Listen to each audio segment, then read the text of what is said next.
আসসালামু আলাইকুম। আজকে তোমাদের আলোর প্রতিফলন এটার পার্ট 1টা করাবো। ঠিক আছে, আজকে যতটুকু করাবো হয়তো দ্বিতীয় ক্লাসে সিকিউ পার্ট 2 করাবো। ঠিক আছে, তো কথা না বাড়িয়ে শুরু করা যায়। আলোর প্রতিফলন। আলোর প্রতিফলন বোঝার আগে আলো ব্যাপারটা কি সেটা আমরা ভিজুয়াল করে নিই। আলো হচ্ছে এক ধরনের শক্তি। আলো কখনো কখনো তরঙ্গের ন্যায়, আবার কখনো কখনো কণার ন্যায় আচরণ করে। পৃথিবীতে আলোর চেয়ে গতিশীল কোনো বস্তু হয় না। আলোর গতি হচ্ছে সি দিয়ে প্রকাশ করে। আলোর বেগ 3 লক্ষ, 3 × 10⁸ মিটার পার সেকেন্ড, অর্থাৎ আলো প্রতি একক সেকেন্ডে 3 লক্ষ মিটার দূরত্ব অতিক্রম করতে সক্ষম। তো আলোর বিভিন্ন রকমের আলোকীয় ঘটনা আছে, যেমন আলোর প্রতিফলন, প্রতিসরণ, বিচ্ছুরণ, ব্যতিচার, অপবর্তন আর অনেক কিছু। তো তোমার এই অধ্যায়টা আছে মূলত আলোর প্রতিফলন নিয়ে। তো প্রতিফলন ব্যাপারগুলো কি, আমরা কিছু সংজ্ঞা যেগুলো তোমার লাগবে বা বুঝতে হবে সেই জিনিসগুলো লিখে রাখছি। তো কথা না বাড়িয়ে শুরু করা যাক। দেখো, প্রথমে লিখছি কি, আলোর প্রতিফলন। আলোর প্রতিফলন ব্যাপারটা কি? প্রতিফলন মানে হচ্ছে যখন আলো একটা মাধ্যম থেকে অন্য মাধ্যমে যাওয়ার চেষ্টা করবে, তখন দুইটা মাধ্যমের বিভেদকারী যে তল, এই তলে বাধা পেয়ে আবার পূর্বের মাধ্যমে ফিরে যাবে। এটাকে বলা হয় আলোর প্রতিফলন বা রিফ্লেকশন। ব্যাপারটা কি একটু যদি বোঝার চেষ্টা করো, তুমি খেয়াল করো। ধরো এটা হচ্ছে একটা বিভেদ তল, এখান থেকে আলো আসতেছে। ধরো এটা একটা মাধ্যম, এটাই হচ্ছে একটা মাধ্যম মাধ্যম আর এইটা হচ্ছে ধরো আরেকটা মাধ্যম, এটা হচ্ছে আরেকটা মাধ্যম, আরেকটা। ঠিক আছে, আর ধরো এই যে এখানে যে এই চিহ্নটা দিছি ভাইয়া, এটা মানে কি? এটা মানে হচ্ছে পারা লাগানো। এই জিনিসটাই দেখো লিখছি আমি, বা গ্যালভানাইজিং। এটা কি লিখছি ভাইয়া? দেখো, গ্যালভানাইজিং। গ্যালভানাইজিং ব্যাপারটা কি? গ্যালভানাইজিং হচ্ছে ধরো একটা স্বচ্ছ কাঁচ, যদি এখানে আলো এসে পড়ে তাহলে তো ডিরেক্ট বের হয়ে যাবে। ও যেন বের হয়ে চলে যেতে না পারে। যেমন ধরো তুমি বিভিন্ন বাসে যখন উঠো, দেখবা রোদ আসতেছে, তো ওই কাঁচ দিয়ে রোদ কিন্তু ঢুকে যায়, ঢুকে যায় না? কারণ কি? ওটা হচ্ছে স্বচ্ছ, কারণ এই পাশ থেকে তুমি ওই পাশ দেখতে পাচ্ছ। বাট যদি তুমি এখানে পাড়া লাগাই দেয়, পাড়াটা হচ্ছে মূলত জিঙ্কের প্রলেপ দিয়ে দেয়। কি দিয়ে ভাইয়া? জিঙ্কের প্রলেপ। অর্থাৎ কাচে তুমি জিঙ্কের প্রলেপ দিয়ে দিলা, যাতে করে আলো ঢুকে আবার অন্য মাধ্যম দিয়ে বের হয়ে যেতে না পারে। অর্থাৎ সে যেন পূর্বের মাধ্যমে ব্যাক করে। অর্থাৎ আলো কিন্তু আর যাইতে পারতেছে না, এই যে পাড়ার জন্য আলো কি করতে পারতেছে না, যেতে পারতেছে না। এই জিনিসটা কি? এই জিনিসটাকে বল গ্যালভানাইজিং। তাহলে গ্যালভানাইজিং ব্যাপারটা আমরা এখনই ক্লিয়ার হয়ে গেলাম। ঠিক আছে, এখন ধরো আলো এই যে যাচ্ছে, এখানে এসে সে বাধাগ্রস্ত, সে আবার কি করবে? ব্যাক করবে।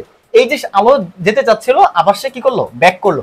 এই জিনিসটা হচ্ছে কি? প্রতিফলন। আর এই দেখো দুইটা, ধরো এটা একটা মাধ্যম, এটা আরেকটা মাধ্যম, এটা হালকা ঘন যাই হোক, বাট এই যে যে দুইটা মাধ্যমকে আলাদা করছে, এটা হচ্ছে কি? বিভেদ তল।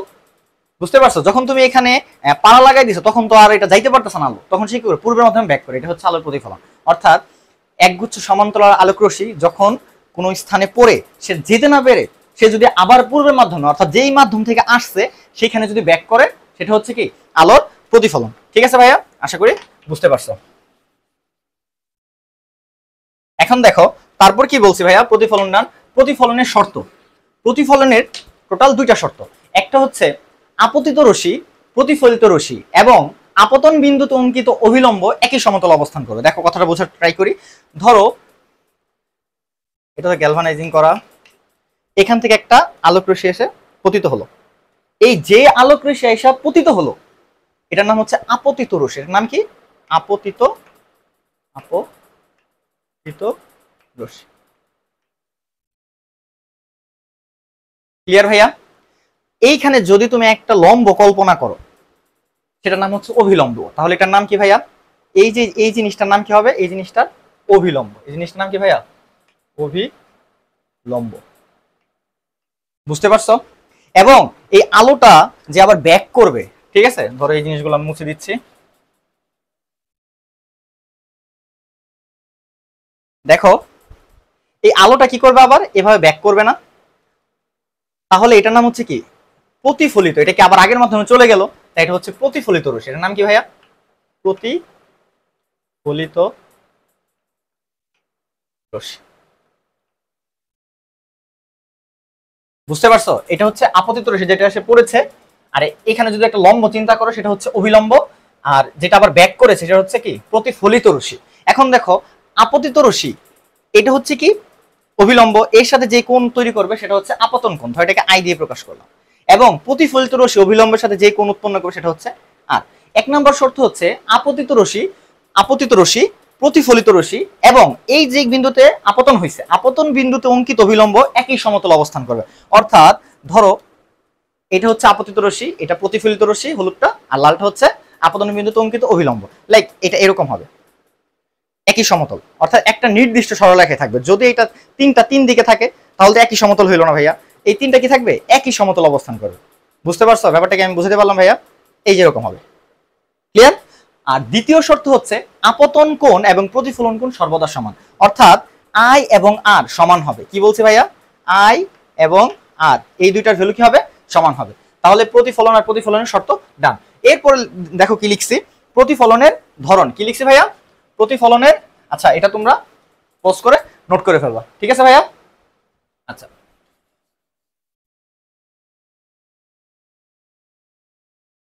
দেখো বলছি কি, প্রতিফলনের ধরন, প্রতিফলন দুই রকমের হয়, একটা হচ্ছে নিয়মিত প্রতিফলন, একটা হচ্ছে অনিয়মিত প্রতিফলন বা ব্যপ্ত প্রতিফলন।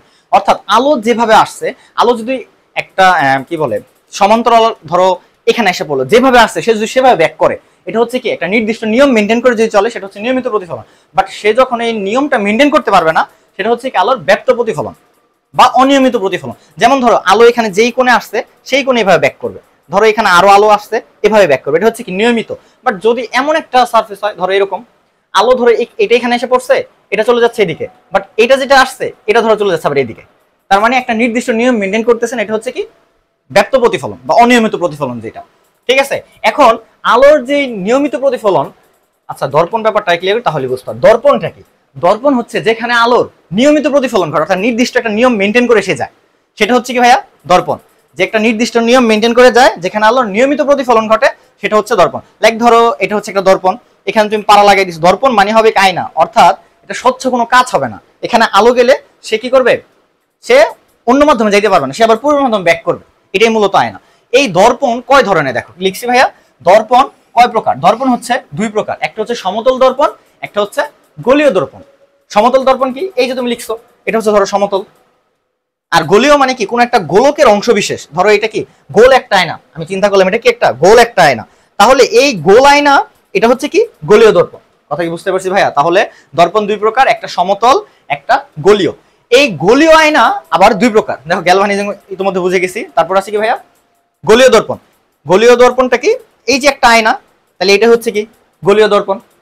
আয়না বা দর্পণ বললাম দুইটা, একটা সমতল দর্পণ একটা গোলীয় দর্পণ। এই গোলীয় দর্পণ হচ্ছে আবার উত্তল এবং অবতল, এই জিনিসটা একটু বোঝার চেষ্টা করি। দেখো এগুলো সব মুছে দেই, হয়ে গেছে সব।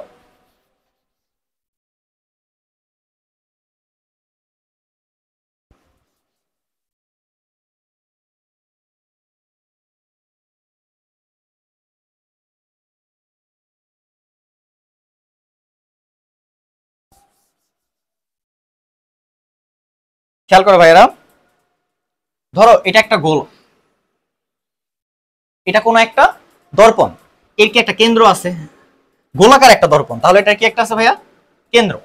তুমি যদি এই অংশটা এখান থেকে কেটে নিয়ে আসো, এটা কি ছিল একটা গোলীয় দর্পণ, এই অংশটুকু কেটে নিয়ে আসো, তাহলে ব্যাপারটা এরকম হবে না ভাইয়া, এই যে এটা, আর এটার এটার যদি তুমি এই পাশে পাড়া লাগিয়ে দাও বা গ্যালভানাইজিং করো, এইখানে যদি আলো আইসা পড়ে, কোথায় আসে ভাইয়া, ধরো এইখানে আলো আসবে, এইখানে যদি আলো আইসা পড়ে, তার মানে কি এটা নিচু অংশ না, এটা দর্পণের নিচু অংশ, এটা কি অংশ ভাইয়া, নিচু অংশ, নিচু নিচু অংশ, তাই এটা কি ভাইয়া অবতল দর্পণ, তাই এটার নাম কি হবে, এটার নাম কি হবে অবতল দর্পণ, অবতল দর্পণ। বুঝতে পারছো?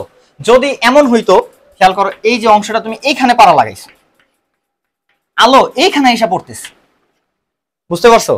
তাহলে কি উঁচু অংশ পড়ছে না, এটা কি উঁচু অংশ, উঁচু, তাই এটা কি উত্তল দর্পণ, এটা কি দর্পণ উত্তল দর্পণ, ঠিক আছে? আশা করি উত্তল দর্পণটা কি আর অবতল দর্পণটা কি সেটা তোমরা বুঝতে পারছো। আচ্ছা এখন উত্তল দর্পণ আর অবতল দর্পণের মাঝে প্রতিফলনে যে মেইন প্রশ্নগুলো আসে ঘুরে ফিরে, সেটা হচ্ছে অবতল দর্পণ নিয়ে, আর উত্তল দর্পণের জন্য একটা চিত্র শিখলে হবে, তো আমরা সেদিকে যাই।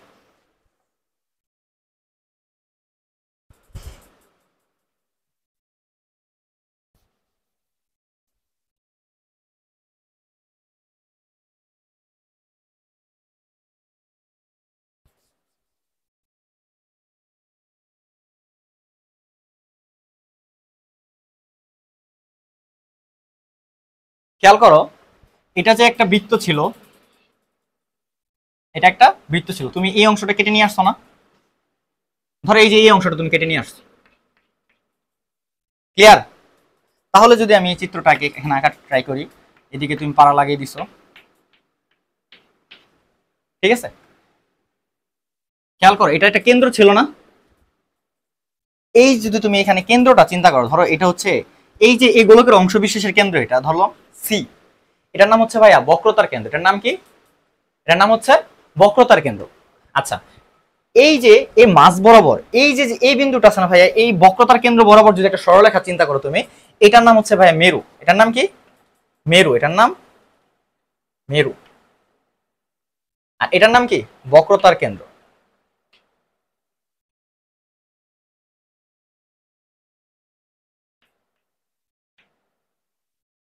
ঠিক আছে?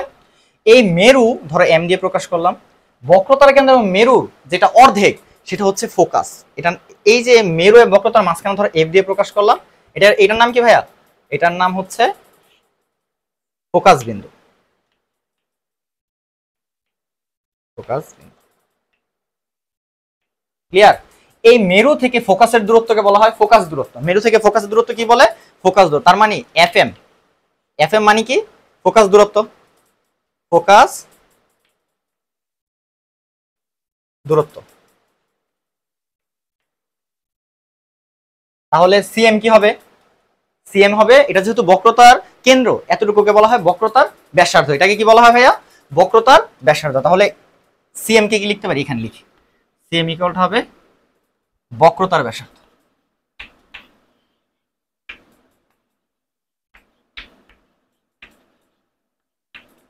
ক্লিয়ার ভাইয়া? দেখো, এই যতটুকু লিখছি আশা করি এতটুকু তোমরা কি করবা, বুঝতে পারছো আশা করি। দেখো আবার একটু রিপিট করছি, এটার যে কেন্দ্র ছিল এই গোলকের, সেটা হচ্ছে কি বক্রতার কেন্দ্র। আর এটা যে বরাবর যে সরলরেখা চিন্তা করছো, এই বিন্দুর নাম হচ্ছে কি? মেরু। মেরু এবং বক্রতার কেন্দ্রের মাঝামাঝি যে বিন্দু সেটা হচ্ছে ফোকাস বিন্দু। এই এফ এম, মেরু হতে ফোকাস বিন্দুর দূরত্বকে বলা হয় ফোকাস দূরত্ব, আর মেরু হতে বক্রতার কেন্দ্রের দূরত্বকে বলা হয় বক্রতার ব্যাসার্ধ। এই যে লিখেছি, ঠিক আছে ভাইয়া? আচ্ছা, তোমরা পজ করে লিখে ফেলবা।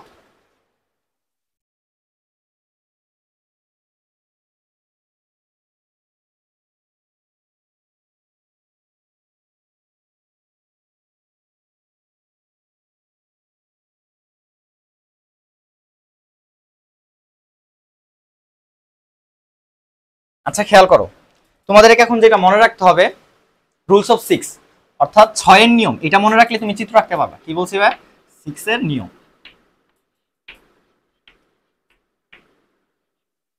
এই সিক্স এর নিয়ম মনে রাখার আগে তোমার যে জিনিসটা জানতে হবে সেটা আমি খাতায় লিখে দিচ্ছি প্রতিফলনকে সবসময় মনে রাখার জন্য। সেটা হচ্ছে, দেখো, এক, সমান্তরালে কোনো আলো গেলে আলো প্রতিফলে কি বলে আপতিত হলে সেটা কিভাবে ব্যাক করবে? সেটা ফোকাস বিন্দু দিয়ে ব্যাক করবে। কথা কি বুঝতে পারছি ভাই? অর্থাৎ ফোকাস তল দিয়ে সমান্তরালে, প্রধান অক্ষের সমান্তরালে লিখে, প্রধান অক্ষের সমান্তরালে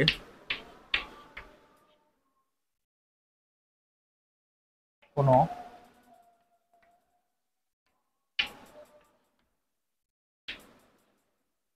আলোক রশ্মি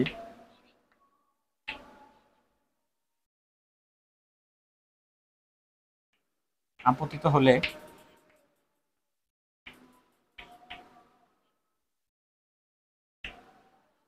ফোকাস বিন্দু অথবা ফোকাস তল দিয়ে ব্যাক করবে।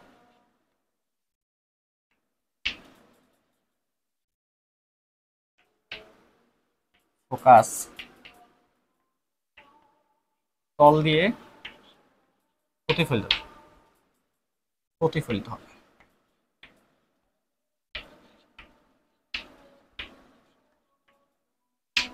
ঠিক আছে?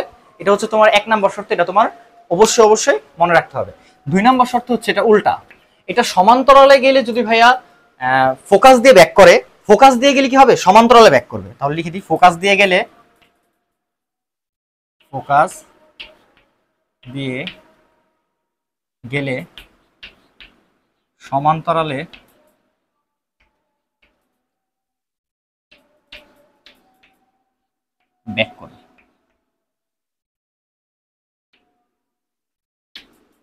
ঠিক আছে, দুইটা। আরেকটা তোমার মনে রাখতে হবে ভাইয়া, যেহেতু নিচে জায়গা নাই তাহলে আমি উপরে লিখে দিচ্ছি। সেটা হচ্ছে বক্রতার কেন্দ্র দিয়ে কোনো আলো গেলে সেটা যেভাবে যাবে ওই রাস্তায় ব্যাক করবে। কি বলছি? বক্রতার কেন্দ্র দিয়ে গেলে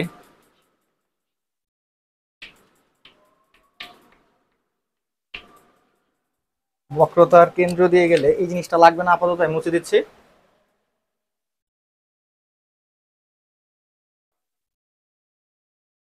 এখানে কোন ছিল? বক্রতার কেন্দ্র দিয়ে গেলে সেভাবে ব্যাক করবে, সেভাবেই ব্যাক করবে।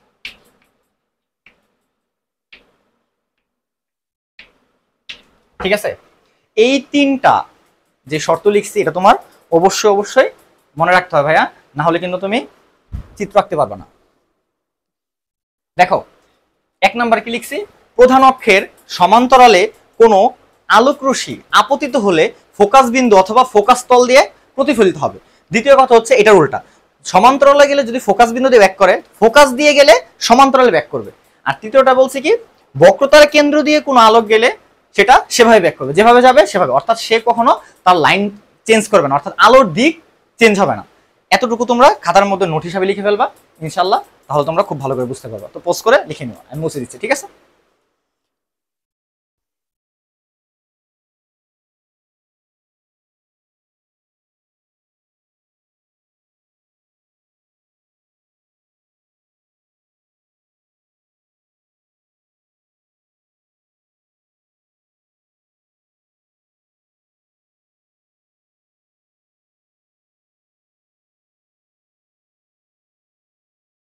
দেখো 6 এর নিয়ম,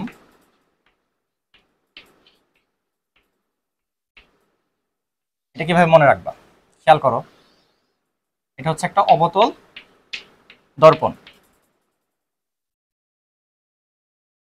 এটা হচ্ছে মেরু ধরো এম, আর এটা হচ্ছে ফোকাস এফ, আর এটা হচ্ছে বক্রতার কেন্দ্র সি। এখন লক্ষ্যবস্তু কত জায়গায় রাখা যায়? ধরো অসীম থেকে আলো আসতেছে, অসীম কোত্থেকে ভাইয়া? অনেক দূর থেকে, জানো না, সেটাকে ধরো তুমি 1। অসীম হচ্ছে কি 1। বক্রতার কেন্দ্র এবং অসীমের মাঝের জায়গার নাম হচ্ছে 2। বক্রতার কেন্দ্র জায়গার নাম হচ্ছে 3। বক্রতার কেন্দ্র এবং ফোকাসের জায়গার মাঝখানের জায়গার নাম হচ্ছে 4। ফোকাস বিন্দুর জায়গার নাম হচ্ছে 5। ফোকাস এবং মেরু এর মাঝামাঝি যে জায়গা সেটার নাম হচ্ছে কি ভাইয়া? 6। অর্থাৎ ধরো অসীম থেকে কোনো একটা আলো আসতেছে, ও আসতেছে কোত্থেকে? 1 থেকে, তার মানে মিলবে কোথায়? 5-এ, কারণ 1 আর 5 যোগ করলে কত হয় ভাইয়া? 6 হয়। বুঝতে পারছো? যদি এখান থেকে কোনো তুমি লক্ষ্যবস্তু এখানে স্থাপন করো 2-এ, তাহলে এটা কোথায় মিলবে? 2 আর 4 কত? 6।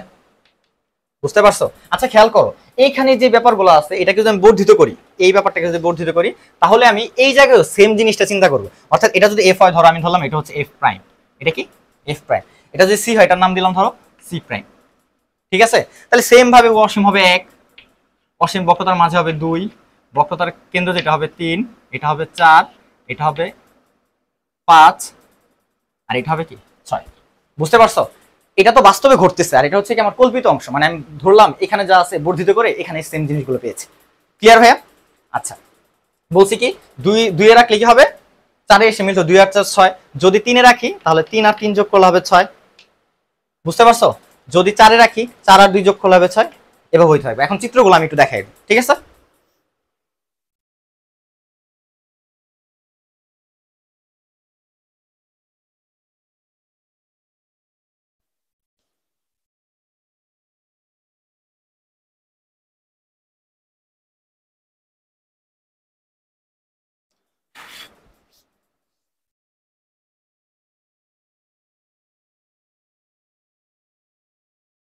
খেয়াল করো, ধরো অসীম থেকে একটা আলো আসতেছে অনেক দূর থেকে, তাই আমি লক্ষ্য বস্তু দিলাম না। যদি অসীম থেকে আলো আসে তখন আলো কিছুটা কি হয়ে যাবে? বেঁকে যায়। অনেক দূর থেকে যখন আলো আসে তখন আলোর সোজা পথে চলতে পারে না, আলো কিছুটা বেঁকে যায়। ধরো এভাবে আসছে, এভাবে ব্যাক করছে। অসীম মানে কি 1, এটা কোথেকে আসছে? 1 থেকে। ধরো সেম ভাবে আরেকটা আলোক রশ্মি আপতিত হয়েছে, এটা 1 মিলবে কোথায়? 5-এ। তো ভাইয়া 5 কি? এটা কি 5 না? তাহলে এটা কোথায় যাবে? এই যে দেখেছো না ভাইয়া, দেখো আমার তো মনে থাকবে না কোথায় যাবে, কিন্তু আমি বুঝতেছি এটা এই জায়গায় আসবে। খেয়াল করো, তাইলে এই যে 1 আর এটা কত, ইংলিশ লিখছে আর বাংলা লিখছে, এটা হচ্ছে 5, 5 আর 1 যোগ করলে কত হয় 6। তাহলে লক্ষ্যবস্তু যদি অসীমে থাকে প্রতিবিম্ব কোথায় হবে, ফোকাস তলের উপর হবে। ভাই বুঝাতে পারছি? তাহলে এখানে তোমার কি কি লিখতে হবে, প্রতিবিম্বের অবস্থান, আকৃতি আর হচ্ছে প্রকৃতি। আচ্ছা প্রতিবিম্বটা কি, প্রতিবিম্বটা হচ্ছে লক্ষ্যবস্তু থেকে আলো প্রতিফলিত হয়ে যেই বিন্দুতে যায় সে মিলিত হয় অথবা ওইখান থেকে আলো আসতেছে বলে মনে হয়, সেটা হচ্ছে কি ভাইয়া প্রতিবিম্ব। বুঝতে পারছো?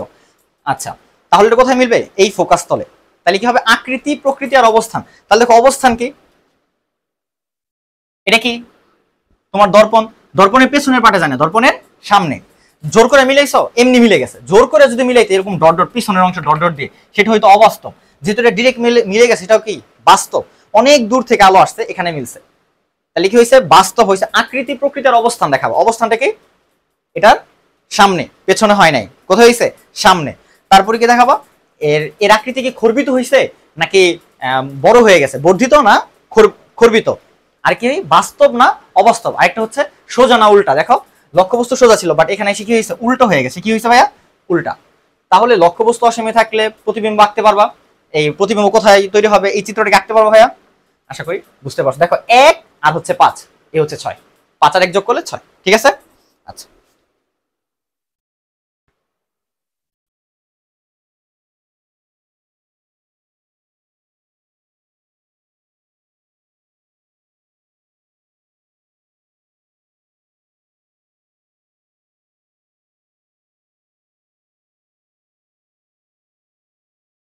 ধরো এখন তুমি অসীমে না দিয়ে এই বক্রতার কেন্দ্রে অসীমের মাঝে একটা জায়গায় দিয়েছো, তার মানে বস্তুকে এখন দেখতে পাচ্ছ। এই বস্তু থেকে তো হাজার হাজার আলোক রশ্মি যাবে, তো এতগুলো তো আঁকা পসিবল না। আমি যে কোনো 2টা আলোক রশ্মি নিয়ে কাজ করবো, ঠিক আছে। দেখো এইখান থেকে যদি সমান্তরাল আলোক রশ্মি এসে পড়ে, বলছি কি সমান্তরাল আলোক রশ্মি এসে পড়লে ফোকাস দিয়ে যাবে, তাহলে এইভাবে যাবে, ক্লিয়ার।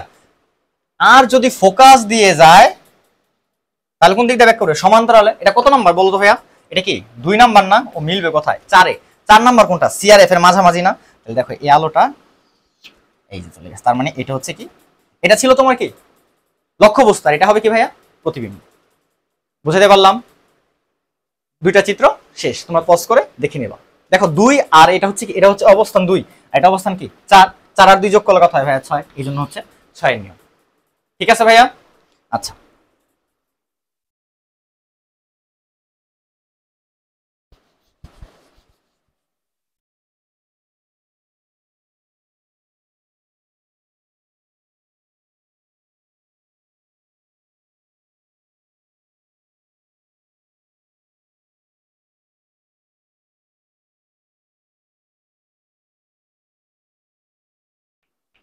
ধরো এখন আমি লক্ষ্যবস্তুকে এই বক্রতার কেন্দ্রে রাখবো।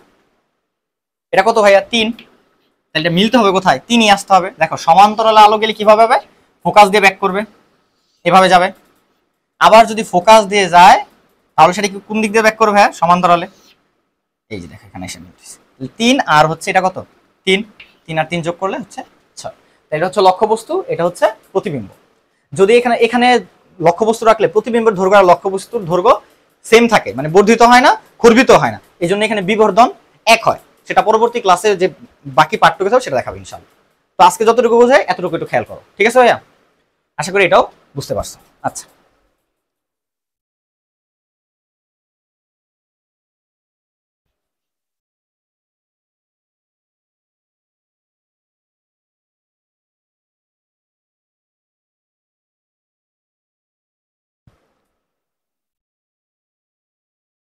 এটা ছিল কি সি,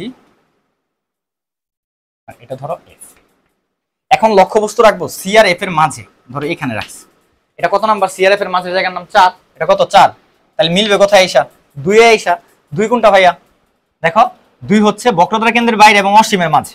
তাহলে সমান্তরাল আলোক রশ্মি আসলে কিভাবে ব্যাক করবে, ফোকাস দিয়ে, ক্লিয়ার ভাইয়া। আর যদি ফোকাস দিয়ে আলোক রশ্মি যায় সেটা কিভাবে ব্যাক করবে, সমান্তরাল। দেখো এইখানে এসে মিলছে, তাহলে বক্রতার কেন্দ্রের বাইরে। ক্লিয়ার ভাইয়া। আচ্ছা ঠিক আছে।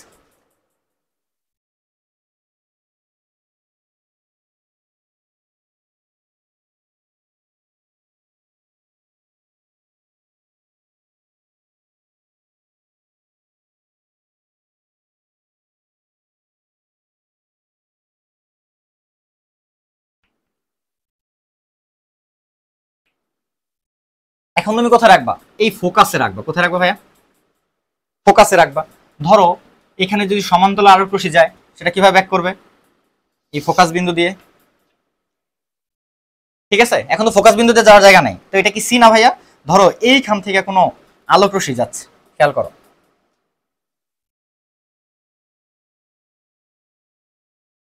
এখান থেকে কোনো আলোক রশ্মি যাচ্ছে, তো এটা বলছি কি বক্রতার কেন্দ্র দিয়ে যদি কোনো আলোক রশ্মি যায় যেভাবে যায় সেভাবে ব্যাক করে, তার মানে এটা ভাবে যাচ্ছে কি এদিকে ব্যাক করবে, তার মানে এটাকে এইদিকে বর্ধিত করা যায়, অথবা তুমি চিন্তা করো এইদিকে এরকম বর্ধিত করা যায়। তাহলে হতে পারে এইদিকে গিয়ে কোনো সময় এটা মিলিত হইতে পারে অনেক দূরে কোথাও গিয়ে, যদি এই দিকে যা মিলতে হয় সেটা হবে কি বাস্তব, কারণ দেখো তুমি ডট ডট ডট দিয়ে মিলিয়েছো, জোর করে মিলিয়েছো, সেটা মিলে নাই। বাট যদি এই দিকে কোথাও এসে মিলতে হয় সেটা হবে কি বাস্তব, আর এটা হবে কি অবাস্তব। তাহলে ফোকাসে রাখলে আমরা আর প্রতিবিম্ব দেখাই না, কারণ প্রতিবিম্ব অনেক দূরে অসীমে কোথাও যায় একটা মিলতে হবে।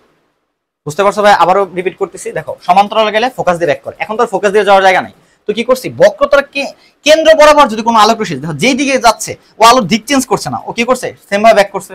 আর আমি প্রধান অক্ষ যে ব্যাপারটা দেখো, এটার নাম কিন্তু প্রধান অক্ষ, তাকে বলছি কিনা নাকি বলা হয় না, দেখো আবার একটু ভালো করে বোঝানো। এই যে বক্রতার কেন্দ্র ফোকাস বিন্দু মেরু দিয়ে যে রেখাটা যায় এটার নাম কিন্তু প্রধান অক্ষ। কথাটা ক্লিয়ার ভাইয়া? তাহলে দেখো এই বক্রতার কেন্দ্রতে যেভাবে কোনো আলোক আছে সে কি করছে সেম ভাবে ব্যাক করছে, এই জন্য এটা এদিকে মিলিত হইতে পারে এদিকে মিলিত হতে পারে, কোথায় মিলতে হবে সেটা জানি না, অসীমে কোথাও। তার মানে এটার প্রতিবিম্বটা কি হতে পারে, যদি এই পাশে হয় তাহলে হবে কি সোজা, তাহলে অবাস্তব সোজা, আর এইদিকে হলে হবে কি বাস্তব উল্টা। ক্লিয়ার ভাইয়া? আচ্ছা,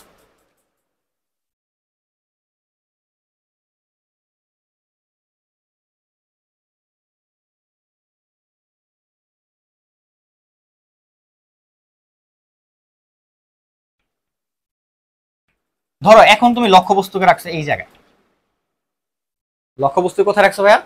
এই জায়গায়। তাহলে কি হবে সমান্তরালে গেলে কি হয় ফোকাস দিয়ে ব্যাক করবে। ক্লিয়ার? আর যখন বক্রতার কেন্দ্রে দিয়ে যাবে, সেই জিনিসটা মোছা হয়নি, আর যখন ভাইয়া বক্রতার কেন্দ্রে যাবে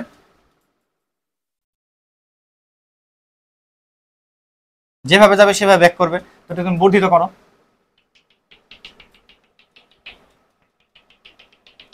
এই জায়গায় কোথায় একটা মিলতে হবে, কথাটা কি বুঝতে পারছো ভাইয়া? এটা কোথায় হবে? এখানে এসে কোথায় একটা মিলতে হবে। তাহলে খেয়াল করো যদি তুমি ফোকাস এবং মেরুর মাঝে রাখো এটাকে জোর করে মিলিয়ে দিছো না, তাহলে এটা হবে অবাস্তব, এবং কি হবে দেখো সোজা হবে, প্রতিবিম্বটা কি হবে সোজা এবং বড় হবে। ক্লিয়ার ভাইয়া? এই হচ্ছে টোটাল 6টা চিত্র। তাহলে অবাস্তব কি বলে অবতল দর্পণের এই 6টা চিত্র আশা করি তোমরা শিখে ফেলবে ইনশাআল্লাহ, তাহলে তোমাদের কমন হবে। ঠিক আছে? আচ্ছা, উত্তল দর্পণের একটা চিত্র আছে সেটা দেখাই দিচ্ছি।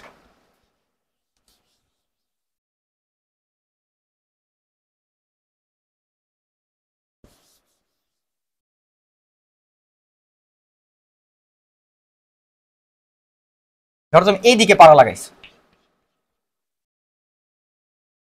ধরো এটা হচ্ছে এফ, এটা হচ্ছে সি, এদিকে বর্ধিত করলে কি হবে এফ প্রাইম আর হচ্ছে কি সি প্রাইম। ঠিক আছে?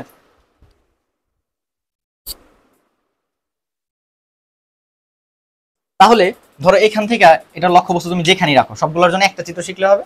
সমান্তরালে যদি আলো যায় তাহলে কি ফোকাস দিয়ে ব্যাক করার কথা, বাট এটা কি উত্তল, এ কি করবে আলো ছড়ায় দিবে। আর অভিসারী অপসারী ব্যাপারটা কি ভাই? অভিসারী মানে হচ্ছে একটা বিন্দুতে মিলিত করা, আর অপসারী মানে কি ছড়িয়ে দেওয়া। তাহলে এটা কি মনে হবে ফোকাস দিয়ে যাবে অথবা ফোকাস থেকে আসছে বলে মনে হবে, এই কথাটা বলছি। তার মানে এটা কি হবে লাইক মনে হবে এটা ফোকাস থেকে আসলে এরকম হয়তো, তার মানে এটা এদিকে চলে যাবে। ক্লিয়ার ভাইয়া? আর একটা কি হবে, এই দেখো এই বক্রতার কেন্দ্র বরাবর, এই যে এটা, এই যেটা বক্রতার কেন্দ্র না, তোমার কাছে মনে হবে এটা বক্রতার কেন্দ্রে যেভাবে যাবে সে কি সেভাবে ব্যাক করবে না, ধর এভাবে গেলে তো এভাবে ব্যাক করবে, তার মানে প্রতিবিম্বটা এই জায়গায় কোথাও আসে।